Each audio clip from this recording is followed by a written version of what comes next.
Hello, crafty friends. I'm coming in with a guest design team project for Kokorosa Studio. And the die that I used today for my card that I made is this little lace floral edge border die. And I really like it. I think it's super cute. I think this is great for either like a tropical themed thing or maybe even poinsettia. You could do that too. The measurement of this one, actually, let me do this one because let me show you how it looks actually cut. Isn't that cute? So nice. Okay, so this is 5.5 inches by 1 1/8 inches. Okay, so that's a pretty good size little border die, perfect for cards and for your scrapbooks, even journaling. Hold on, let me just put this ruler away real quick. And I wanted to show you the other die that I used. This is from DIY ArtBin. Actually, let me take it out of there so we don't have that glare. The glare is always annoying. And I did decide, when I actually ran this through, I decided to go ahead and keep everything together, okay? So I just wanted to share that with you. I didn't take it apart. You could do that if you want to. It's up to you. But for me, I just ran it through one time, and the paper that I used is the Chroma marker pad. This is 30 sheets, bright white. This is an A4 and it's a 90-pound weight. Okay, I got this on Amazon. I will put the link down below for you. Although when I did order it, I wasn't exactly happy with it, and I'm going to show you why in just about 2 seconds, because to me, it looks like a very light gray color, okay? I know it looks white right there, but if you compare it to this one per se, right? This is the white that I like. This is the Nina. And then, of course, this is this Chroma pad. So anyway, you know, and also this is probably about 110, and this is 90 pounds. This is still a good weight. It's just I prefer, you know, the 110 to 120 pound cardstock. So that's just up to you what you want to do. I also used the Ohuhu skin colors, right? And I love how they add this in here. This is a skin tone set. You get 36 markers, and then you also get a color blender, right? Now, I'm just going to tell you that I didn't particularly like this color blender because it is a fine tip. I prefer brush tip, but you can always use this end right here. And anyway, I just love how they have this little color marker set because you can go by this and not guess what the colors look like, right? So that's really neat to have in there. And also, I like that if your paper is thin, they add this in here too, okay? So you can put this under your paper and you won't be marking up anything that's underneath it, right? So you can just work right on that paper pad, no problem, okay? Because you won't have to worry about the sheet underneath it. So I used that, and I'm just going to let you know I prefer the brush markers, but since these were on sale at the time, and that was for the Christmas in July, or actually Prime Day, you know, I decided to get these on Prime Day for my birthday. Now this one was sent to me for my birthday from my sister. And this is the Ohuhu 48 color market set. This is the Honolulu.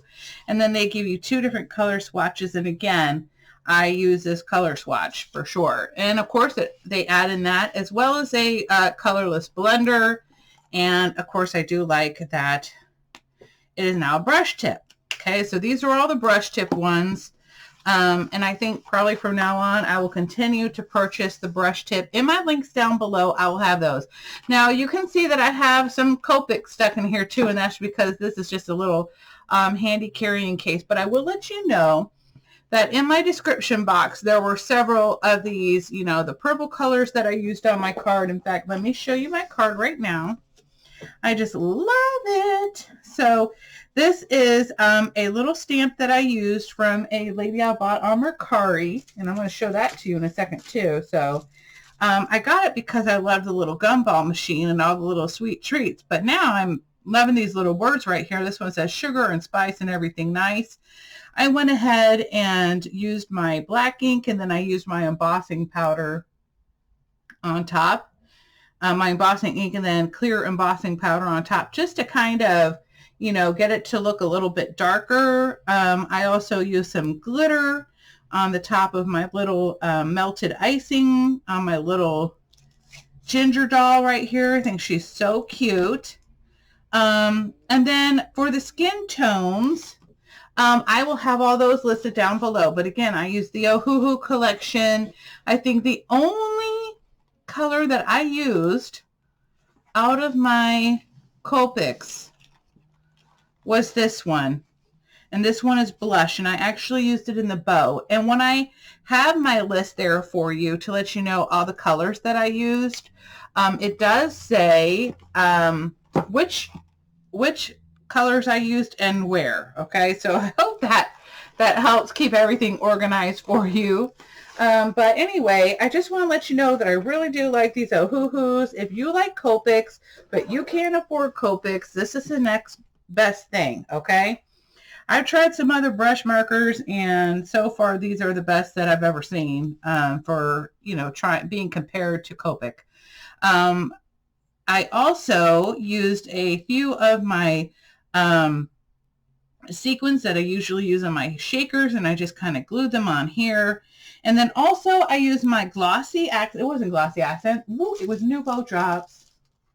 This one right here, Nouveau crystal drops. And I just used those right on their cheeks and right here to highlight the little white edges on the bow. But otherwise, I think she turned out so cute. I'm obsessed with little ginger people. And I'm loving this little stamp set. And of course, I'm also loving these dies. Okay, this one I just think is super cute. I love how, I'm going to call this like a ginger raggedy doll, like, you know, like a Raggedy Ann doll, you know, with the raggedy legs, I guess is what you want to call it, and arms. Anyway, it just kind of reminded me of that, and so I thought it was super fun. But anyway, guys, I hope you enjoyed watching the video. I did not do a tutorial on this. If you would like to see a tutorial for this, let me know. And I can definitely do a tutorial for my little ginger and how I, you know, colored her in and everything. But if you know how to do Copics, you probably don't need any help. But anyway, I just love how she turned out. This is going to be for my sister's birthday. Her birthday is in October, so I kind of used the purpley little colors. And I just thought this would be so cute. It just kind of reminds me of a Halloweeny ginger girl. But, you know, that's just, I don't know. I guess if you love purple too, who knows? Anyway, guys, I hope you all have a wonderful and fabulous day. Don't forget, all the links are down below in the description box. And if you have any questions, please feel free to comment or message me. I will respond to as quickly as possible. Don't forget to visit my Facebook group, Salty Beach Scrappers, and you can share any other projects that you make. It doesn't even have to be paper. It could be any type of crafty project. So anyway, I will be seeing you all soon with another project. Hope you all have a wonderful and fabulous day, guys. Don't forget to comment, like, and subscribe. Bye.